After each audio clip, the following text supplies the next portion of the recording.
BA प्रथम वर्ष के विद्यार्थियों के लिए आज मेरे व्याख्यान का प्रथम अध्याय हिंदी साहित्य का इतिहास है। हिंदी साहित्य के इतिहास को पढ़ने के लिए हमें इतिहास का अर्थ और स्वरूप जानना अति आवश्यक है। इतिहास का अर्थ, विश्लेषण और स्वरूप। साहित्य के इतिहास के स्वरूप से परिचित होने के लिए इतिहास का अर्थ विश्लेषण आवश्यक है। यदि इतिहास का शाब्दिक अर्थ करें तो वह है ऐसा ही था या ऐसा ही हुआ। इस अर्थ से दो निष्कर्ष सामने आते हैं। एक तो यह कि इतिहास अतीत से संबंधित होता है और दूसरा यह कि इतिहास में वास्तविक और यथार्थ घटनाक्रम समाहित रहता है। एक प्रकार से अतीत की घटनाओं के काल क्रमानुसार किए गए संयोजन का नाम इतिहास है। ध्यातव्य यह है कि इतिहास निर्जीव तथ्यों का संग्रह मात्र न होकर मानवीय विकास की एक प्राणवान प्रक्रिया है।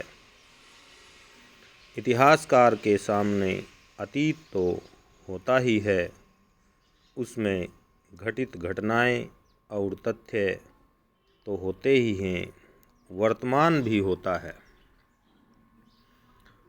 वर्तमान के नए विकसित संदर्भ और अतीत का घटनाक्रम दोनों ही इतिहासकार को बांधते हैं।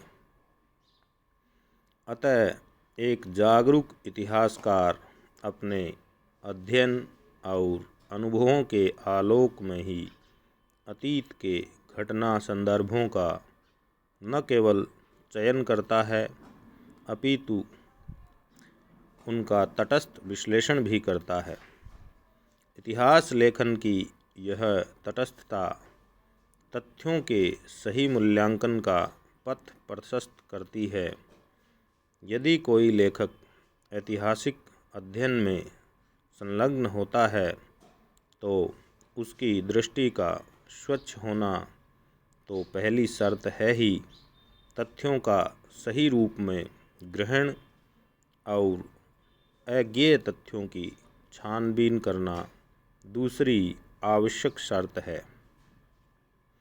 इसके साथ ही एक तीसरी शर्त और भी है और वह है उसकी दृष्टि का तर्कपुष्ट होना।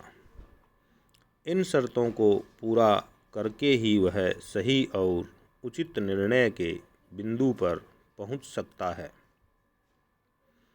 अतीत के शिलाखंडों के गर्भ में छिपे हुए तथ्यों, संदर्भों और घटित वृत्तों की उपेक्षा करना इतिहासकार के लिए असंभव होता है।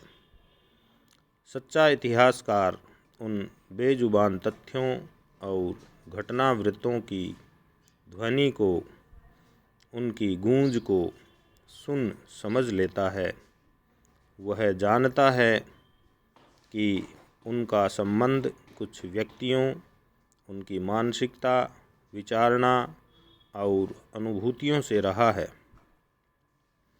वे मूक दिखते हैं, है नहीं।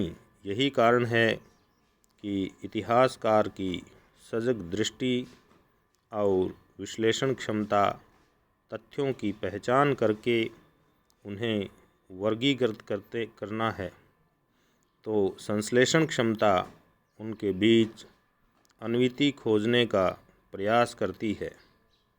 जब ये तथ्य इतिहास सर्जक की दृष्टि में आकर केंद्रित हो जाते हैं तो वे एक प्राणमयी परंपरा के अपरिहार्य अंग लगने लगते हैं। इन्हीं तथ्यों के बीच से अतीत के जीवन की राजनीतिक, सामाजिक, आर्थिक और साहित्यिक चिंतनाएं उभरकर प्रत्यक्षतः सामने आने लगती हैं। साहित्य का इतिहास। साहित्य के इतिहास में साहित्य की विकासमान परंपरा, उसके उद्भव से आज तक का स्थिति का क्रमबद्ध अध्ययन किया जाता है। इस संबंध में विद्वानों के मत जानना भी आवश्यक है। प्रथम मत आचार्य रामचंद्र शुक्ल का हम जानते हैं।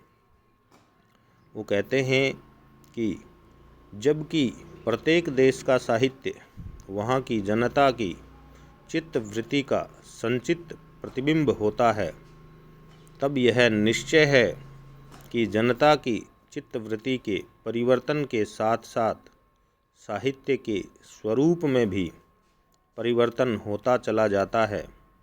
आदि से अंत तक इन्हीं चित्तवृत्तियों की परंपरा को परखते हुए साहित्य परंपरा के साथ उनका सामंजस्य दिखाना साहित्य का इतिहास कहलाता है।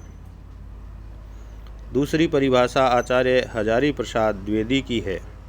वो लिखते हैं, साहित्य का इतिहास ग्रंथों और ग्रंथकारों के उद्भव और विलय की कहानी नहीं, वह काल स्रोत में बहे आते हुए जीवंत समाज की विकास कथा है।